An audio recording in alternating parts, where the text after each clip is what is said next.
Est-ce qu'il y a vraiment des nouvelles mentions à appliquer sur les factures ? C'est le sujet de la Minute Admin, top chrono. Pour répondre à cette question, je suis obligée de mettre un peu de contexte. En 2022, on a eu à la fois une nouvelle mention générale pour tous les entrepreneurs individuels, y compris en micro-entreprise, de devoir indiquer EI ou entrepreneur individuel sur tous les documents, donc que ce soit les factures, les contrats, etc.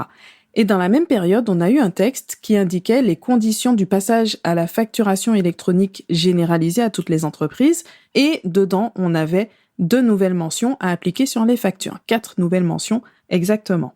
Donc, un raccourci a été fait de considérer que c'était applicable tout de suite ou de considérer que c'était applicable au 1er juillet 2024. Et donc, concrètement, ces nouvelles mentions ne vont s'appliquer qu'à partir de septembre 2026 pour les grandes entreprises et septembre 2027 pour les petites entreprises, les PME, etc.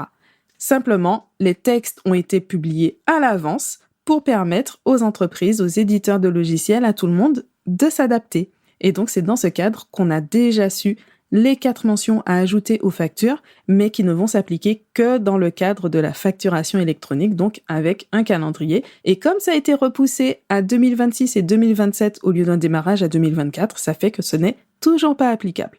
Les mentions en question, c'est le numéro sirène du client, le lieu de livraison des marchandises, la précision de la nature des transactions, donc est-ce qu'il s'agit de prestations de services ou de vente, et l'option pour les débits pour les entreprises qui l'ont exercé, donc ça concerne la TVA.